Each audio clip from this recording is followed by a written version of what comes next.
What if a single email could undo everything you've spent years building? Your biggest business risk is not necessarily your competition. It's the one you assume someone else is handling. Welcome, or hopefully welcome back to The Reluctant Entrepreneur. Today's conversation is about a risk most entrepreneurs know exists, but quietly hope never becomes their problem: cybersecurity. For many business owners, it feels abstract, technical, or like something that belongs to the IT department. But the reality is this: cyber risk is not a technology problem, it's a leadership problem. My guest today, Michele Novack, is the founder of CardinalsByte, where she helps entrepreneurs and small business owners understand cybersecurity through a business and leadership lens. Not firewalls and jargon, but accountability, making decisions, and protecting the business you worked so hard to build. In this episode, we talk about why small businesses are often more vulnerable than they realize, the most dangerous assumptions entrepreneurs make about outsourcing risk, and how ignoring cybersecurity can quietly undo years of hard work overnight. If you're an entrepreneur who prefers to focus on growth, customers, and culture, this is a conversation you need to hear. My conversation with Michele Novack begins right now. Stick around.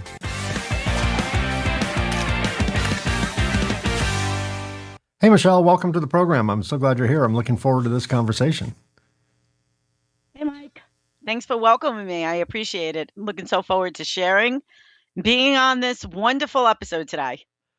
Wonderful, because you're here. So, Michele, before we talk about cybersecurity and drop down that very deep, very broad rabbit hole, I want to start with you, Michele. Did you always see yourself as an entrepreneur, or did entrepreneurship find you? So, Mike, entrepreneurship found me. It found me through many, many avenues, but I think in my heart, I always knew that I was meant to lead on my own. I don't know if that makes sense. It does. Yeah, it does. There are two types of entrepreneurs. My type, which I refer to myself as a reluctant entrepreneur. I had a passion for a product that I couldn't get anyone to share that passion with me. So I thought, okay, the only way to get this product out to market is just do it myself. And I knew nothing about business. I knew a lot about my industry and the product I designed, but I knew nothing about business. And it showed in the first several years. And then there are those people who are just entrepreneurial at birth. I think entrepreneurship is some might say a birth defect, right? Because we think differently, right? We don't follow rules. We draw outside the lines. We make terrible employees for those reasons. And we're kind of a bull in a china shop. We're very, very focused. And I think you are probably that type of person. Does that describe you quite well? Yeah, absolutely. I mean, you hit all the bullet points, right? I've worked 30 years in my career, right? And I always had a struggle with authority Yeah. because I always thought outside the box, always outside the line, very innovative, very creative, always wanting to do more, be more. And then, obviously I became one of those people that after that long career and knew that things were changing in my industry, you're talking the technology changes and everything. I knew I had to find something different. So, like at 50, I went back to school and became a cyber engineer. A lot of people thought I was crazy, but I knew that that was something I wanted to do. And it's just been a hell of a ride. I am a reluctant entrepreneur Yeah. in my own sense, I guess. And you Right? can't fail because you're unemployable now, right? Now you've had a taste of it. That's We right. tend to, I think one of the reasons I would make a terrible employee is I just don't do stupid, right? And when you're Yeah. working in a corporate environment, you're working with very bright people, you're working with stupid people. Sometimes the stupid people become your superior, and I don't do that.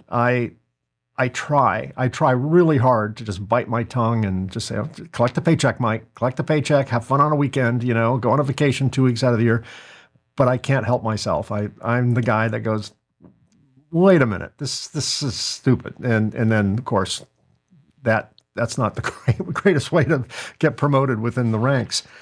Um, Mike, can I just jump in there? It's funny yeah, that you say that because I would get coached all the time. Michelle, your face is reading the room. Like they would tell me, like the light bulb. I would have like imagine this comment bulb over people's heads. yeah, When I would hear something that didn't make sense, and I'm like, what are they thinking? Like, but it would show on my face, and I would get coached all the time. yeah, yeah. My staff, when they pitch stuff to me or talk to me, I can almost see the enthusiasm leave their body because they're just reading my reaction, and I don't think I'm reacting, but clearly I am in my body language, Hmm. and they kind of know. All right, he's just waiting for a pause so he can jump in and tell me how awful this is or how great this is or whatever the case may be. What was happening in your career or your life that pushed you towards starting your own business? You said you've had a career for 30 years. At 50, you went back to school. That must have been interesting. You must have been the odd student, right, in a sea of younger students. That in itself could be a whole episode. Well, Yeah. kudos for you for doing that. That takes a lot of guts to go into that environment, which is traditionally a young person's environment, and have the confidence to start over, really. But what was happening in your career and life that kind of said, okay, made you say, okay, I'm throwing the towel. I'm going to do something different. Big right angle change. Yeah. So, it started when I was auditing for Capital One. I saw the writing on the wall. Capital One is very tech savvy, and they have their own technical university where I they feel very teach, compelled to say, right? what's in your wallet?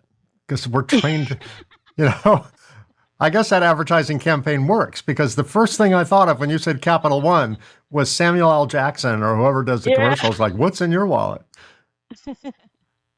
Well, you're absolutely right. And that's what I had to look at. What's in my wallet, right?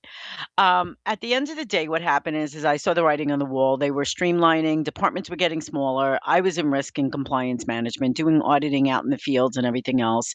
And, the pink slips started getting handed out, right? Like every organization is gonna, you and I both running a business, we understand that.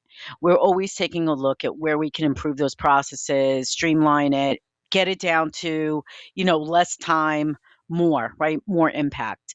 And, I had the ability or the opportunity. One thing I have to say about that organization is they always pushed you to learn more and do more outside of what you know. And I had the ability to start teaching in their cybersecurity training area because I love training, right? Um, and that gave me like the hunger to kind of want to learn more. So I went back to school initially to become a full stack web developer, right? Because I thought that that's what I wanted to do. I'll transition within Capital One, go do this, yada, yada, yada. Well, during that transition, the infamous pink slip comes. You know what I mean? You get that call on a Wednesday.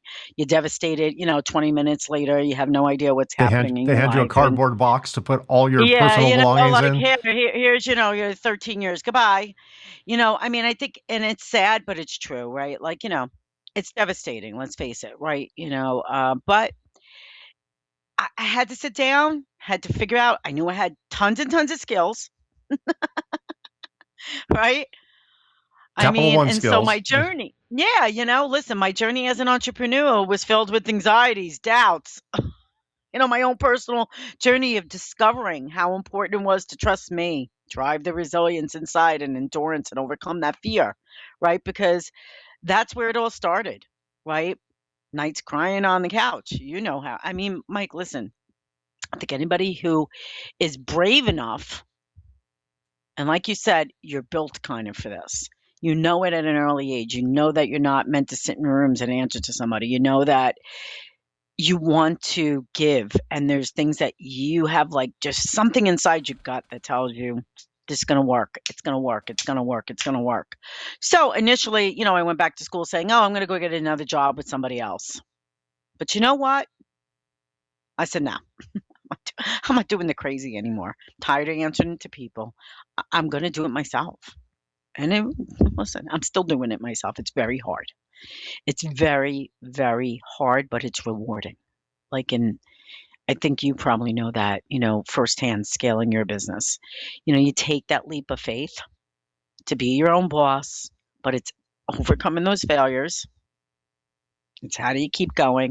How do you keep motivating yourself? There's nobody sometimes there to even talk to. I sit in the room and talk to myself, right? I build my own grit. I accept the things I got to fix and change. I'm constantly, every morning, I have a process and I call it, the 5 pillars of things that I do in a day. The first is, I always make sure, even though we have a list this long of stuff we have to accomplish, I get through the main 3 priorities. And those are the 3 things, no matter what, by the end of the day, I need to finish. Like today, my priority, I'm doing a webinar on Thursday. I need to finish this deck, do all the speaker notes, do my pre-test, make sure I'm ready to go, right? Like that's a number one priority because others are relying on me to deliver this. But, you know, it's about accepting changes that you can't control. I think I had to overcome my own ego. Yeah. Let's put it Well, lightly. that's a big one. I started my company with a really strong technical acumen, and I'm in the electronics manufacturing space, so you gotta have that. That's non-negotiable. Right. I didn't have any business sense. Like I said earlier, I had this passion for a product. I just wanted to get it out. And I'm like, well, how I got the hard stuff down. How hard can business be? Famous last words. How hard can it be? And but what I did bring to the table when I first started my business was a very strong ego, which turned out to be invaluable in that moment. Naivety, arrogance, and a very poor assessment of risk. That's pretty much Yeah. my attributes. And thank God for those because they got me started. They were the starter fluid down a carburetor. They were like super high octane, not ideal traits to scale a business. They will kill your Right. business. But my ego in the moment, and I've said this on the show before, my ego in that moment was my propeller. Yeah. It just like 80%, statistically, 80% of all businesses ultimately fail. And thank God I didn't know that. That's the naivety and ignorance. But even if someone had told me that, I would go, well, they're not talking, I'm in the 20%. Clearly, I'm in the 20% because my ego would be like, hey, Mike, come on, don't accept that. Right. But my ego over the first few years went from being my propeller to my anchor. And I realized that my ego up to that point was my bodyguard. It was my coach. It was my muse. And Mm-hmm. at some point I had to take the little guy and go, okay, buddy, thank you for all you've done for me. You've propelled me. You've pushed me to this point now. Time for you to go in a box. And occasionally when no one's around, I'll pull them out and, makes me feel good. If I'm down, I'll get my ego out and yeah, always there for me. But Yeah. it really became a deficit to keep relying on ego because that'll only take you so far. But I think all entrepreneurs have a sense of ego because the odds are dramatically against them, right? And they just need to plow through that until they learn it. So in my case, I mentioned that I had a strong technical acumen. I didn't know anything about business, and that showed in the first few years. Did you discover that as well? Did you discover that although you went back to college and you got a degree in cybersecurity, engineering, all that, and you're always entrepreneurial, that doesn't mean you're good at business. It means you're willing to do something you're not necessarily good at. Yeah. Did you find yourself in a deficit with business experience at first when you started your company?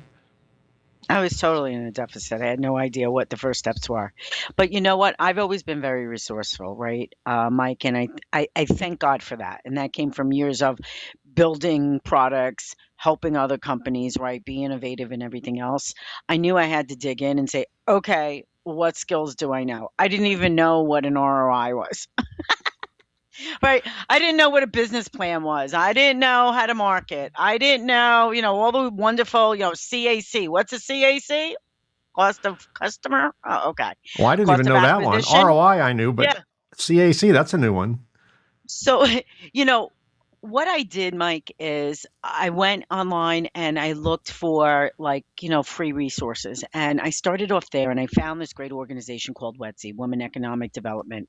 And they're tied into if you want to become like a woman owned business and everything else and get certified. And they offer a free class, most of them. They're nationwide, right? And they're tied in with the SBA and everything else because that's where I believe they get their funding to teach people who want to become entrepreneurs, especially women, all the things that you need from the legalities of it, from, starting, how, what type of entity you want to begin. I had to learn it all. And I sat through, like, I believe it was almost a 12-week class. That's where I started, right? And my mind was blown after this. I was like, do I really want to be? I was Yeah. like, I You, you, remember, you I do too remember them much. telling me to write a business plan. I'm like, and then I had to do a pitch, and I was like, who am That's I funny. pitching? What? I'm not throwing a ball here, right? Yeah, it's not the World Series first pitch that you're doing, but it feels like it, right? Yeah. Even though it's a mock pitch, it feels like it. Yep. I judge every year I speak at Dartmouth College to engineering students, graduating engineering students on the subject of entrepreneurship. And part of Mm. that, after the live event, we do a virtual fast pitch competition. And it's like American Idol in that, or Shark Tank. Probably Shark Tank's a little better example, Mm. where they are told that we are mock investors, and give us your pitch, give us your pro formas, blah blah blah blah. And I am the self-appointed Simon Cowell of that group. I figured, you know what? I'm not going to be easy on them. I'm not going to be mean for the sake of being mean. But if they're going to fail in front of me because I don't count, right? That's right. And it's interesting to see these young engineering near graduates. Some of them are PhD graduates, and they're brilliant when it comes to their tech or their product. Mm. But the naivety of business is staggering. And Yeah.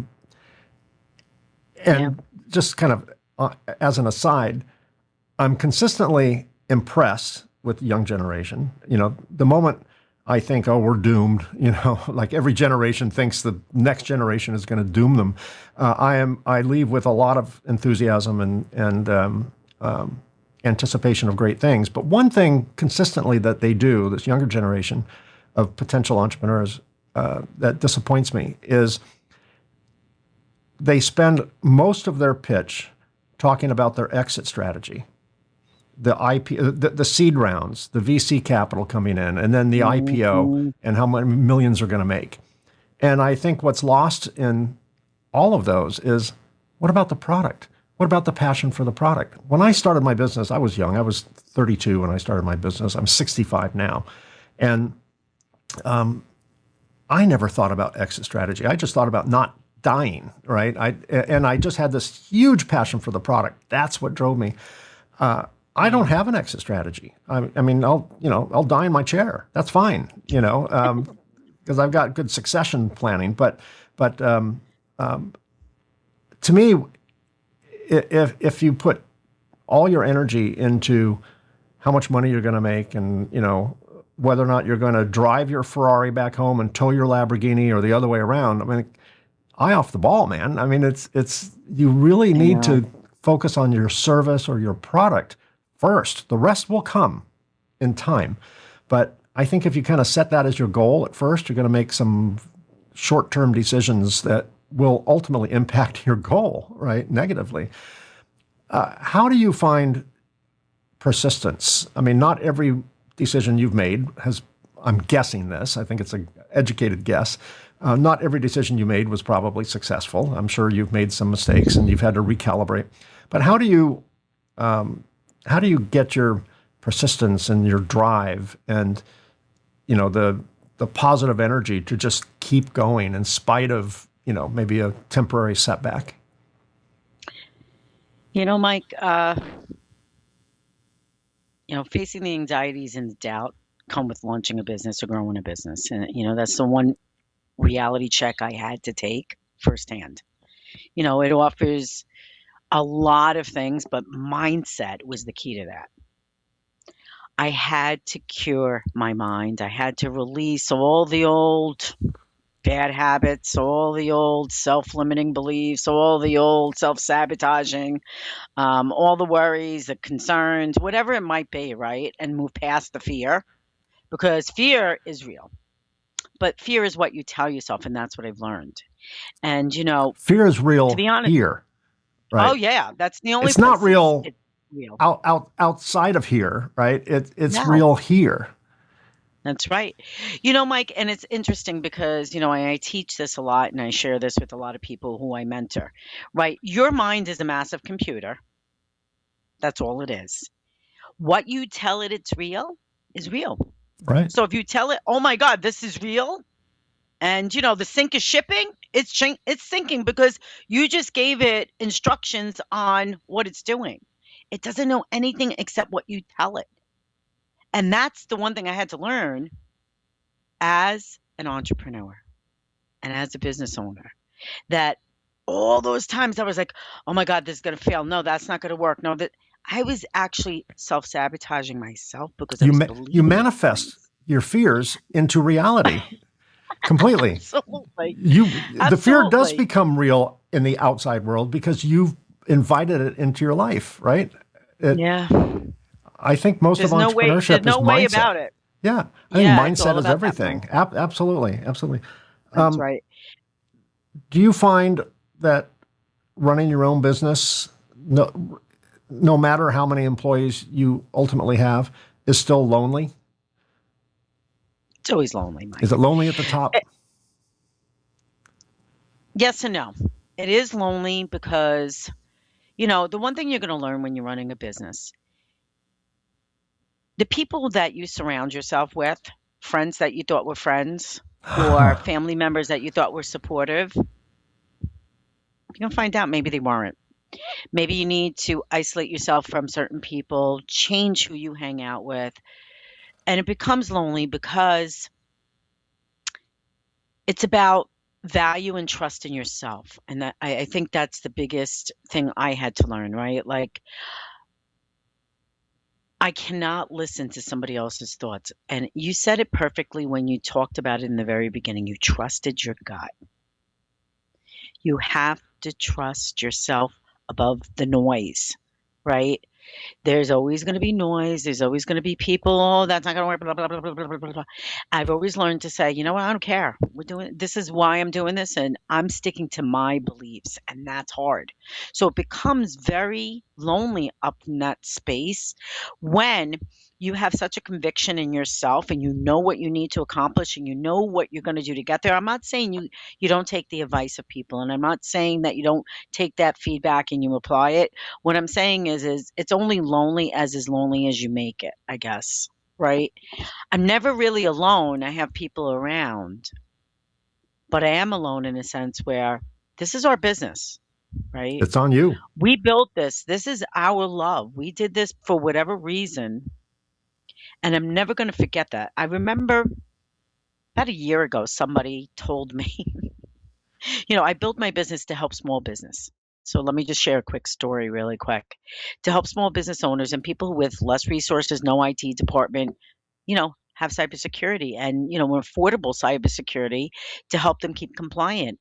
And that's always been my mission, no matter what. Free resources if you need it, right? Like if you need me to help you, I'll help you. And I went to a coaching strategy, let's call it. As you get older, you want to gain knowledge, you attend these seminars, blah, blah, blah, blah, blah. They're all great and they give you some added value. But the guy told me, he goes, "Stop trying to save the world with these small businesses. It's a waste of time. You'll never make true money." Wow. And I looked at him, listened to, I remember sitting on this stage, I was like, okay, you know, you may be a billionaire. And I was in a room with pretty hefty people, and I'm thinking to myself, yeah, no, I'm never going to take that from me. That's why I started my business. And I don't need to be a millionaire and give up what I value the most. And that's critical. Again, it goes back to not being afraid to be lonely at the top, right? Because you got to follow what's inside of you. And if you follow, and I truly believe this, and I've learned this, if you follow that gut and you follow that persistence, it's gonna come and it's gonna happen. The money will follow. If you got into this, like you said earlier, just for the money and the fans and the glance, you know what? Good for you. I hope you make your money, and move on, right? Like there's tons of people that do that every day. But that's not the way you and I were built, Yeah, I've right? We learned come from, somewhat the hard way yeah, that when my sole focus was on money, I brought money into the company, not profitable money, but I brought money into the company. I could cover payroll next Thursday, if that's my only goal. The problem was when I focus on one goal, it's at the expense of five others, right? And then I have to, go to the goal that it negatively affected and work on that, and then it's at the expense of five other things. I find that, as ironic as this might sound and counterintuitive as it might sound, profit, cash flow, market share, all of these KPIs that we look at every day are the result of good decisions. They're not a result of focusing on any one of those things. Just that's make right. great decisions. The money will follow. It is almost like a universal law, like gravity, right? Gravity is an undeniable universal law. We can't escape it. I think this is right up there with it. Many entrepreneurs talk about freedom. I'll put that in air quotes, freedom. But they don't always talk about responsibility. What Mhm. surprised you most about being responsible for everything once you are on your own?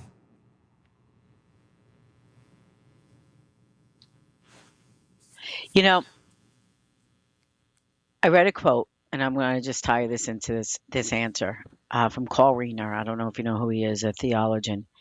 And there was a quote in his book that always said that to have faith, right, you have to have responsibility. And responsibility is hard, Mike.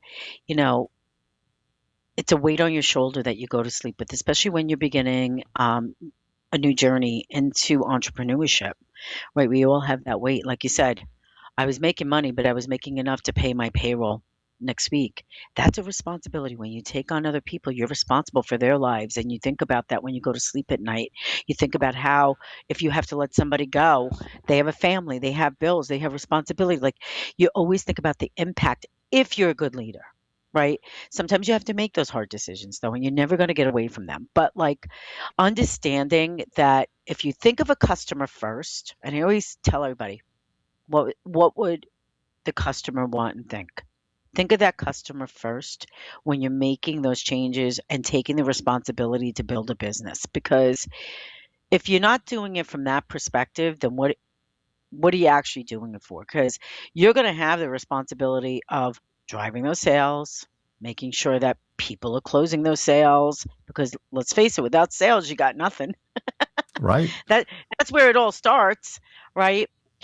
Then, all the other legalities and obligations, the legal aspects of it, doesn't even touch any of the responsibilities.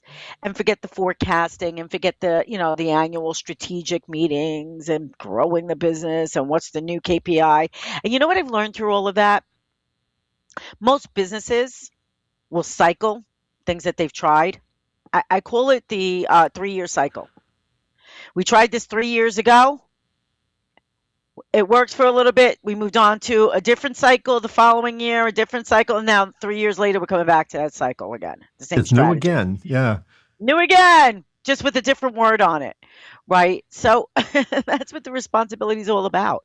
Redefining, reinventing, and continuing to grow, unless, again, you want to sit in your seat and take it to the end or, sell it because that's ultimately where you go with any business, Right. right? Or you pass it along. Me, I'm hoping generationally, right? My daughter will take this business over and she knows nothing about cyber, but it doesn't matter, right? Neither did It's you. about running a business, right? I had Right. to learn. So, again, it's how you build that, I think, Mike, more than anything, and taking your own personal responsibility. If you're the type of person that puts blame on other people, well, why did that happen, and so on and so forth, it's nobody's fault. Mistakes are going to happen in a business. I see it all the time. And the one question I ask when somebody says, blah, blah, blah, or somebody runs up to me and says, blah, blah, blah, blah, I look at them and I say, stop. I say, you know what? What's the solution? I don't care about the problem right now. Where are we fixing it? What's the solution? And let's get to it quick, right? Like we can address the problem later and how it came about. We can put in, processes or protocols if it's needed to fix it so it doesn't happen again. But you're always going to have a problem you have to solve. There's always going to be something that pops up, Mike, in business, and you know that. So, Sure. Like a whack-a-mole, it's no shortage. That mallet's in good use. So uh huh. looking back, Michelle, what was harder than you expected when you became an entrepreneur? So, true story, having the money, having the Capital. finances, Yeah. having the capital. You know, I went through my 401k, I went through all my savings.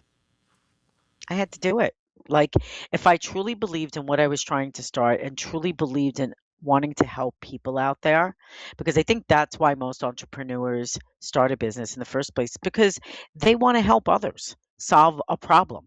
That's why you do this. And that's why I did it. And it was the finances, it was the stress of that. I remember having $1,000 left in my bank account saying, holy crap. Excuse my language. I'm sure you Like, said something am even I better in the yeah, moment. I mean, I Yeah. remember crying sitting on the couch, right? Like, am I really doing this? Am I like, you know, what am I doing here? Is Michelle, this the right thing? you'll appreciate this. I had that same holy crap moment. This was, I started. I'm an old guy, so I started my business 4 years, 3 or 4 years before the internet came out. I started in '92, Wow. and back in those days, if someone was interested in something, we had to mail them a brochure, and we mailed them in a 10 by 13-inch envelope because it was a catalog in there, and we had a postage meter, a big metal 30-pound Pitney Bowes postage meter. I And remember those. yeah. And there was no like electronic filling of the meter. Yeah. You had to pick up this 30-pound metal, like World War II era box and take it to the post office. And I believe at the time, the minimum amount of postage you could put into that meter was about $50. I didn't Mhm. have $50, Michelle. I Yeah. left the post office with no postage in the meter because they said, no, it's $50. And I think at that time you had to pay cash. So two strikes. So I came back to the office and like, I got to mail this brochure out. We desperately need, this order. So I went through our office garbage cans and I found a bunch of envelopes that had come in, mostly invoices. And every once in a while, the person at the post office, before it was all automated, they have a rubber stamp and they would cancel the stamp. They would put these squiggly lines across the stamp so you couldn't reuse them. That showed that it had been used. I found several envelopes where the cancel mark was missing on the stamp. It was to the left or to the right or above. Yes. So I took my scissors and I cut out the stamps and I taped them to this 10 by 13 envelope with enough postage that I could then drop it off at the post office. That's how bad things were. Now, money came in a few days later, but in the moment, it was like I can't even afford a freaking stamp. I have to find used stamps and hack the system. Yeah. But we do what we have to do, right? We Yeah. absolutely do it. And without an entrepreneurial mindset, without your breaking the rules kind of mindset, we would just go, okay, time to get my resume out and start looking for another job, right? Yeah. But to coin a Hollywood phrase, I don't know, did this come from Apollo 13 or I forget what movie it came from, but failure is not an option, right? We just have to succeed because, again, we're unemployable. Was there a personal belief or a mindset shift that had the biggest impact on your ability to build and sustain your business? Yeah. I think a personal belief is this is not going to come without challenges. And the personal belief is having the grit and the perseverance because I believe both of those things, having grit, like you said, find a way, you solve the problem. You got stamps off an envelope that wasn't stamped. You got to figure it out, right? Like that personal belief has led me, like, just do it. Just do it. Continue. Don't worry about it. It can be done. Like, I have that personal belief that if you put the work in, it will happen. You never know when it's going to happen. So I'll give you an example. I've been building a platform, right? Months and months. I don't even know by myself. Anyway, yesterday I get on a call with these two gentlemen that I met from overseas at a conference, and they're billionaires. They're millionaires. They have multi-million companies, whatever. And I'm just talking to them, and we're chatting, and the guy offers me to partner with him because he saw the book. I shared with him what I was doing. He's like, "We could scale this. This is great." And like he got all excited, and it got me all excited, and I'm like, so you never know when it's going to happen. Just know that if you do the work somehow, some way, and I believe this, and I don't know how crazy it sounds, but the universe somehow an answer always comes through at the last second, at the last moment, whatever reason. So have the grit. Don't give up because failure is not an option, right? If you want to fail, don't even start. Right. And that's just what I'm going to tell you, right? Like I wrote a book overcoming your fears as an entrepreneur, solopreneur. Go read it. There's thousands of other things. What I tell everybody, you know what I do every morning at 6 a.m.? I get on YouTube and I look up billionaires and their advice, and they all putting them out there, and I just listen for 15 minutes every morning. It's like a process that you have to do to train yourself to get through it. And that is the belief, right? Like I have, at 6:15, from 6:15 to 6:30, I listen to this.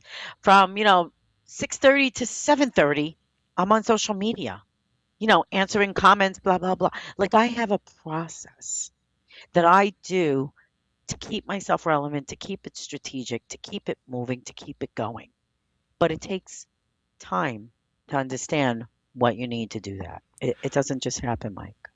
I have a term that I've used forever, and I've said it many times in the show. I refer to the sales gods, and I mean that more metaphorically than spiritually. But what I've noticed way before I started my business, I used to have a sales job where I had a route. I had a territory, the 3-county territory here in California, and as long as I was doing my job, making the cold calls, hitting the appointments, giving the demos, all the things I'm supposed to do, business came in. Hmm. Not from those people necessarily, but business came in. It was like the sales Right. god said, okay, he's putting a lot of energy in. We're going to drop some sales on him. And I could never really correlate. Like I'm talking to company A, and then all of a sudden company B drops an order. I hadn't even seen them. But if I Hmm. got a little cocky and every once in a while within my territory, that was a arcade with pinball machines and Space Invaders and Pac-Man, and back in those days. And Love it. Love it. I'd go blow like an hour and a half in there, with quarters, and when I sloughed off a little bit, my sales dried up. When I Mm. put the effort in, I had great sales, not from the people I was trying to sell to. It was just it's this energy in. You put the energy Hmm. in, and good things happen. And eventually Yes. you learn to correlate, what type of energy to what type of customer and all that. And you can fine tune it a little bit. But until you kind of get that down, the sales gods have a way of saying, okay, Michelle's working the system. We're going to keep her in business, and then she'll figure out, or I'll figure out, how to do it more effectively and more targeted. Right. I totally agree. You manifest that if you're putting the time in and the energy in, and your head's in the right place, you will succeed. As Hmm. everything around you will tell you the opposite of that. If you just start looking at like all the numbers and you start drilling into all the problems, and you let the worry get over, you will manifest failure. Um, it, That's right. it, it's um, it's a universal law thing. So Hmm. when most entrepreneurs hear about or hear the word cybersecurity, they immediately tune out. That's Yeah. something that happens to big companies where, what thief is going to come after us? Why do you think that is? Because media has trained everybody. right? And I mean, I'm just saying it. Let's call it out what it is. Nobody wants to think that they're going to get hacked. Nobody wants to think that they're going to become a victim. They hear all these stories in the news. Oh, 25 million, people were breached today from la la la la la la, and they have no idea. Cybersecurity is just much more than that. Like, and I'll share this with you, right? Like, when I was building my brand, I was all in. You need cybersecurity, blah blah blah. This is why cyber. I stopped and I took a different approach because what I found is people are fearful of it. People are fearful for a lot of reasons. They're fearful because they don't understand it. They don't get the complexity of it. They don't know how to fix it. Hmm. They don't know how to resolve it, right? Like, they just know that my email is glitching. What am happening? Am I getting a ransom? Like, they don't know. And you gotta make it simple. And that's where I kind of pivoted in my business. And now every time I teach, I demystify it. I make it very simple. I break down the jargon. I walk you through what's an IT guy, right? Very slowly. But I even approach my sales as a compliance partner now. I don't say cybersecurity, right? Like, I'm your compliance partner, right? Helping to protect and give you a cyber shield, right? And I like the word Like, compliance because it seems like, okay, we're doing something, we're complying with something, right? right. Like a But standard. yeah, it's a standard, and it is. And that's really what I'm helping them do, right? I mean, what I do is risk and compliance management for cybersecurity. So it's helping them protect themselves and align with the mandates, the regulatory. They're so complicated and people don't know where to begin. I think, again, cybersecurity, when you hear cybersecurity, you're always going to think of a hacker. I don't care who you are or ransomware. Those are the two favorite things, but it's so much more than just that. Um, you know, again, I think it's about educating and putting stuff out there so people can understand, right? The webinar that I'm doing Thursday is teaching 3 simple steps or secrets that you could do as a DIY because a lot of, again, people are trying to do this. And, if the IRS auditor walks in and you don't have certain protocols, now you're in trouble. And you're talking a minimum of $50,000 fine. Like, you're not getting away with that. They're done. They're done with just you having a piece of paper. They have shifted now to governance. Show me the proof. And that's the hard part. That's the hard part in shifting the mindset out there with everybody. Again, when they hear cybersecurity, they're going to think about that guy sitting behind a nice little wall hacking. Yeah. Well, that's what Yeah, the press likes. That's good news, right? of That's course. eyeballs and clicks. It's It's clickbait. so, And it's real. it's a It's real. joke, Mike, There are but it's guys right real. now going, okay, yeah. But Hmm. um, cybersecurity, well, let me back up a little bit. You often frame cybersecurity as a business and leadership issue rather than a technical issue, which I find Hmm. fascinating because we all think of it as just, well, it's a tech issue. We just have the right the right guards in place and some Norton software that we think is just going to solve everything and all of that. But you're saying it's really a leadership issue. Explain the distinction between a technical issue and more of a root leadership issue. Yeah, so a technical issue, right? Your network is going down today. Right, that's a technical issue. Who's going to solve that problem? Who's your IT guy that's going to go in there and get your router fixed or get you back up online, reset your passwords, whatever it might be? The leadership element is making sure that that person has the right processes and protocols and they're setting things up correctly and validating that information and verifying it, right? The leadership sets the precedent for how you look at cybersecurity in your world. It's not just one and done.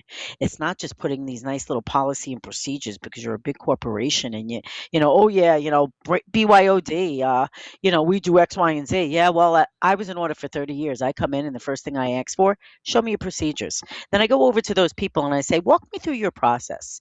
And then I'm testing it against that procedure when I know that there's a gap because I see it. Yeah. Right. As an auditor, you walk in, leadership needs to open their eyes They need to observe. We all sit in these wonderful little places and we sit in our offices and we don't really know what's going on there. How many times do you hear that, right? Because you're waiting for somebody else to funnel the bad news up to you. You're waiting for somebody. If you're not involved in actively making that a priority, then no one else in your company is going to make it a priority. And Mike, you know that as well as I do. Whatever precedent and whatever care we give to something happens because we are the leading people behind it. And that's where it's got to start. Not only for cyber, but for anything in your business. Right? Yeah. Leadership is fundamental. If you want to be a leader, it's great to have a title. Oh, I'm a CEO. That's great. But what does that mean? Yeah. Right? From your experience, what's the most common false assumption small business owners make about cyber risk? It costs too much money. I can't afford it. Oh, I, my IT guy handles it. Right. Those are the three. I have an MSP provider. I have somebody monitoring my systems 24/7. Oh, that's great. You know what? Who's monitoring those? You need a guard for the guard, right. right? Well, I tell everybody you may have an MSP provider, but you better be using an AI agentic tool like Microsoft Copilot or something to monitor that MSP in your systems, right? Making sure that there's no backdoors. So, you know, listen, small businesses, again, they don't know what they need and they're overwhelmed by all of the requirements and legal jargon. And I think that's, I get all the time, why do I need this? You know, I can't afford it. Doesn't my I have an IT guy on board you know, those are the biggest problems. And then again, I don't know what goes in there. I don't, I'm doing a WISP myself. Okay. Then they're asking, what's an asset and how do I classify it? They don't understand really the needs of it, and that's the difficulty. It's trying to make it very ascertainable to that Yeah. community, and it's hard, Mike. That's why I started my webinars. I'm doing the webinars so this way I can put it out there. I teach on CPA Academy. I just joined another platform to teach. They want me to build out their whole cybersecurity for beginners, right? It's so important to teach what you know Oh, because you it just doesn't hit cost you anything. a button with me that I totally agree with. I learned many years ago that the best way to sell my product is stop talking about my product, provide value, educate, Yeah. become an authority. And when you become an authority, you become an authority-based Mm. influencer, not a TikTok twerky kind of influencer, not a Kardashian influencer, but an authority-based influencer. And that's how I learn now. I don't look at, I'm kind of a little bit like the younger generation who doesn't even look at ads. I don't look at ads anymore. Yeah, me neither. If I have to learn to do something or research something, I go online. I go to YouTube. I go to Discord. I go to whatever, and find someone that doesn't look like they're trying to, they don't have a horse in the race, or maybe they do, but it's not obvious. They're not trying to sell me something. All they're doing is educating, and I dig that. I can devour all that. Yeah. And that person would be the first person I go to if I needed something that I thought they did or offered. No, no doubt about it. I would not go to a company website and just go, "Ooh, look at all these certifications. I'm going to go there," because I don't know if they're real. I need a relationship with whatever company or person I'm buying from or hiring. I need to have this level of confidence that their first and primary goal is not just to sell me, a notch on Mm. a belt, right? I don't want to be a notch on their belt. I Yeah. want to have a relationship with them. Many entrepreneurs believe outsourcing IT means they've outsourced the risk. All right, I hired Michelle. If things go south, if we get a ransomware attack, she's going to pay the five or $10 million, right? Great, excellent. Why is that a dangerous mindset? You know, because, and I said this to somebody recently because the question came up about MSPs. Tell me It's what's the dangerous. acronym MSP? I'm sorry, it's I always forget, managed service provider. Got it. Okay. So those are people that like sell you tech stacks, or they have like this product or service, and to monitor whatever your business. There's so many different variations. But Yeah. anyway, you know, when you outsource something, and the danger in this is they may execute, but ultimately when you outsource, the responsibility is still belonging to you. Like, I tell that to everybody. Like, people think that, oh, my vendor.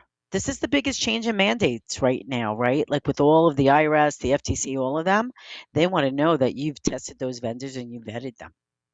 They want to know that you've asked them the questions to make sure that your information and your product or whatever it is safe, right? Because we're seeing so many breaches out there with these vendors that are leaking your information that they hold on their servers. And that is a problem. That's where it's dangerous, Mike. If you're just relying on that and that alone, and you're relying on somebody else because, oh, I got that off my plate. Yeah, I pay $149 a month. They're going to take care of my whole, Yeah. what? Yeah. Then you're going to get hacked. And when you're hacked, you're going to call somebody like me. So, but at the end of the day, that's the danger. Setting it, leaving it, one and done. You have to change that mindset, and it comes back to leadership, Yeah. right? I'll always bring it back. It's your responsibility as a business owner, as a leader in that organization, in that corporation, because you can't just set it and let it go. You got to know where it's at. You got to understand it. And I hope I Yeah. answered that question because I kind of Yeah. feel like I went on a tangent No, there, no, but no. Thoroughly answered. In your work, what are the warning signs that a business owner is one incident away from a serious problem, even if nothing has gone wrong yet? no MFA, no VPN, and they have no idea how to protect their email. And no training. Like, those are the quick questions I ask right away, Yeah. right? Like, do you have MFA? What's MFA? When I get that response, I'm like, okay, well, Multi-factor. let's Yeah. check. Yeah. Yeah, they don't have MFA, where it's two-factor authentication, where Right. you go and log in someplace, they're going to send you a nice little code, whether it's your computer, YouTube key, whatever you're using, and VPN. They're using open Wi-Fi to transmit their text documents and uploads. Right. Love it when I see that. But those are probably the three things that I look for immediately, right? Because then that tells me the structure and what they really know and where to start. I mean, I have a small 15-minute audit like questionnaire that I send out to prospective clients when they want to first sign on board, and it goes you through, and then I get that back and I digest it, and then there's a 97 question questionnaire, 97 question questionnaire that really dives in, right? And then I do that cyber risk where I go in and I test your system and I Right. gather all your information and I look for what we call IoTs or incidents of compromise. And is your configuration set up right? Or your software? Or your ports open? Like, all the good stuff, Yeah. right? Are you making it And I too might be easy? talking Greek. Yeah. Are you Yeah. making it too easy? Um, but that's it, Mike. I think, the danger is not knowing what you don't know. And that's Yeah. the Yeah. danger, I guess, to answer the question. Ignorance is not bliss in that case. Why Yeah. are small and mid-sized business owners often more attractive targets than large enterprises? I can see a lot of small companies right now going, wow, it sucks to be a big company, but we're a tiny fish in a large ocean. A, they won't find us, and if they do, we're not worth it. But I think that is incorrect, right? Okay. So statistically, 63% of all small businesses are hacked in the first year. Out of those, 75% of them go out of business because they can't afford it, right? Wow. So I'm just going to throw out a statistic there, and that's a true statistic, and it's probably even rised from last year. I haven't done my current statistics on it, but I'll tell you why. Because someone like me, who's an ethical hacker, who can go in and take down your system in 2 seconds, understands that A, you don't know what you're doing. You don't have the support and the resources, and you don't have an IT department, especially for small businesses, right? You become a prime target because you're holding the most valuable thing that they want, the PII, That's all what this game is all about, getting your personal information and then using that to take out home equity lines of credits, hacking your identity, and doing everything else, right? I'll give you a quick story. Maybe about a month ago, a little over a month ago, I had a call Friday night, 9 o'clock at night, was one of my CPA clients. Her husband's business, who is an e-commerce business, got his website got hacked. Or I'll tell you what it was actually. It wasn't even a hack. What happened is they got what we call a BEC attack, which means that a bot was deployed against their payment system to try to run stolen credit cards through his payment system to see which one works. So this way the hackers and those people that have done this can find a good credit card so they can go out and, spend your money.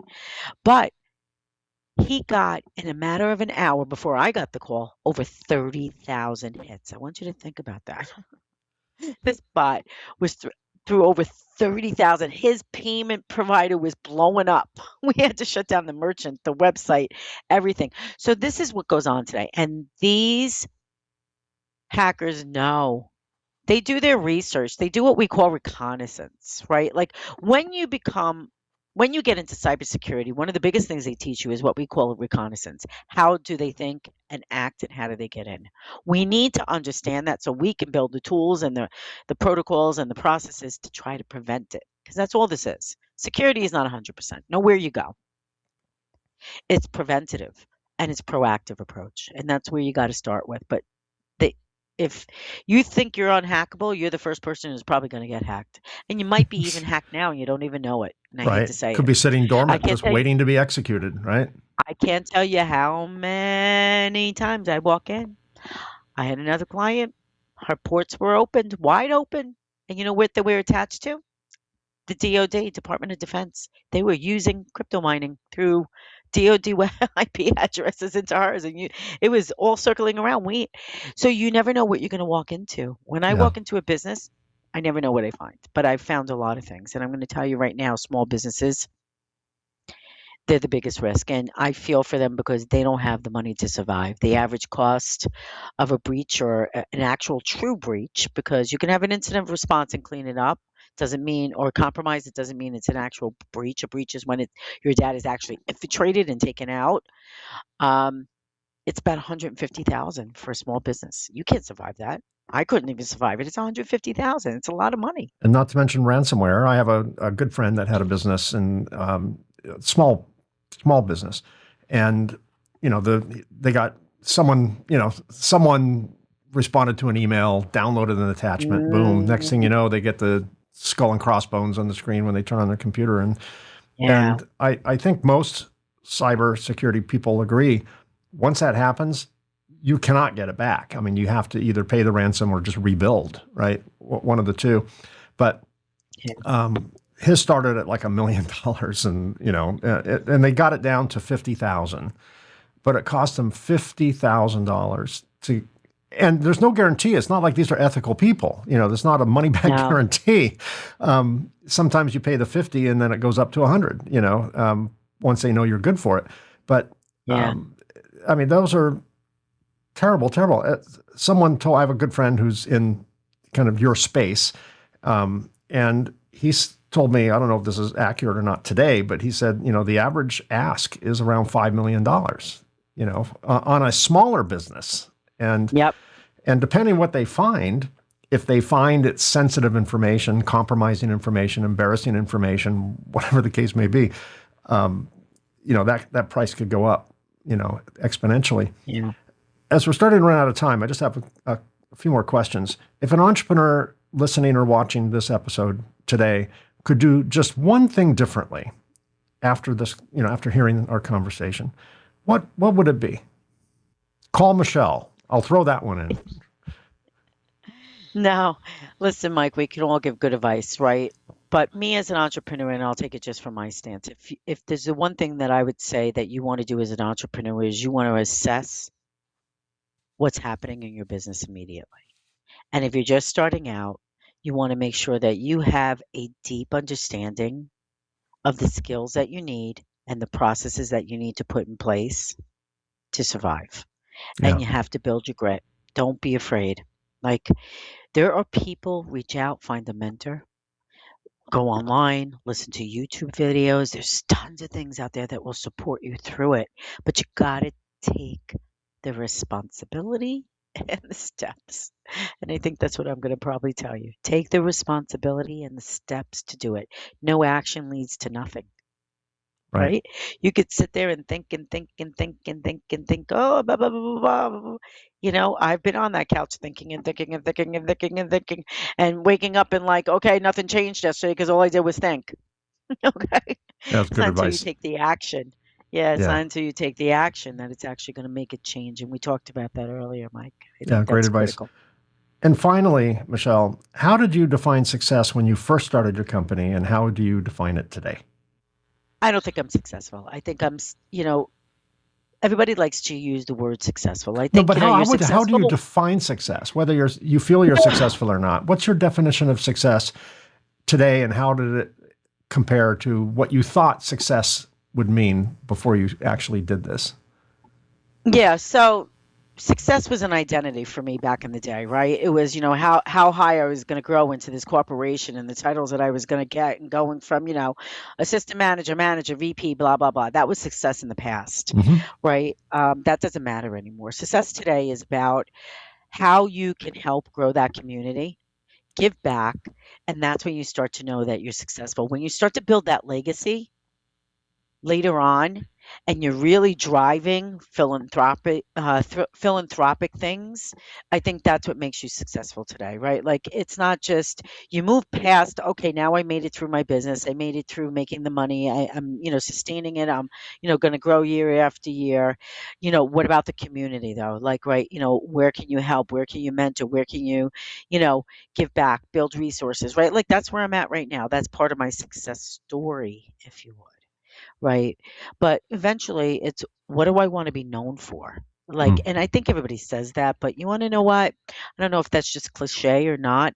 I want to give, and I know what I want to do. Like, my ultimate goal was starting this business, and I said it in the class that I took years ago when I went to Wetsy, right? They asked me what was my vision for starting my business, and I remember distinctly saying to them, I used to volunteer a lot, and I remember going to have to pack backpacks for kids who were transitioning out of foster care at 18 with nowhere to go, no job, nothing. Here's your toothbrush, here's your thing. And we used to go in this, oh yeah, great big volunteer event. And I remember saying to myself, God, if I ever had the money, like, why are we sitting here packing these bags? Why aren't they giving the money to these kids or Right. offering them interns or helping them build Right. skills? That's where I want to help eventually. And I'll Well, get there. well, I'll tell you, Hopefully. nothing makes the sales gods happier, but than a philanthropic vision for your company. I'm a huge believer in that the company needs to be more than just the sum of its parts. And I think that's part of our mission. Our mission is to serve our Mm, industry, to serve our customers, to make the best, yeah, best in class products we can make, provide the highest amount of value, and to make the world a better place. I mean, that is literally our part of our mission. And how do we define make the world a better place? Well, it changes as technology changes and our ability to make the world a better place increases. But I do believe there has to be something more than just transactions and yeah, balance sheet numbers. I mean, that now I'm not minimizing financial success, because financial success allows one to do things like educate rather than pack toothbrushes in a backpack, right? So, but I do think that it does please the business gods, going back to that metaphor, and it just, to me, it tells me, okay, don't take things too seriously, Mike. This is not about getting the next order. This is not about the next ratchet up market share. This is not about accolades and mm, awards and whatever the case may be. This is about doing something that's fulfilling for me, for my team, that's right. something that they can tell their friends and their kids about, that this is what I do and this is my impact on the world. And, I'm in the electronic space. So the fact that your kid's Game Boy works when you turn it on, thanks, Dad. I know that part of that was you, right? So, I mean, to me, that gives me great joy and a greater sense of fulfillment and purpose, rather than we just build boxes and ship them and collect money, right? There's Yeah. got to be something more to it. Otherwise, work your day job. Nothing wrong with that. Perfectly respectable. 98% of people do that, and we need that. But for the few percent that actually break the rule and say, I'm going to just do this myself, you need to have an anchor in something bigger than just something bigger than just cybersecurity, something bigger than just equipment for the electronics industry or pizzas or whatever you're doing. Michele, this has been great. I love your attitude. I think you're an inspiration. I think you are successful just based on that alone. But for my audience, if you're watching this on YouTube, if you'd like to get more information on Michele's company, look down here where it says see more, and her URL will be there. And I can guarantee you it's locked tight. So you black hats out there that are unethical hackers, don't even bother. Don't even bother. But for you decent people out there, look down here, click on the link, and I'm sure Michele or her team will give you the support and information you need. And for my listening audience, if you're on the treadmill right now or in your car when it's safe to do so, look at the show notes on your favorite podcast app, and that information will be there as well. Michele Novack, thank you so much for being my guest today. I thoroughly enjoyed our conversation. Mike, thank you for giving me the opportunity, and I wish all of your audience found some value in our conversation today. I really think it would be impossible not to. So thank you, Michele. Okay, before I wrap up, here are some final thoughts. My conversation with Michele is a reminder that entrepreneurship is not just about building something. It is about protecting what you've already built. Cybersecurity is easy to postpone because it feels invisible until it's not. But as we discussed, risk does not care about intent, effort, or how hard you work to get here. It only cares about exposure.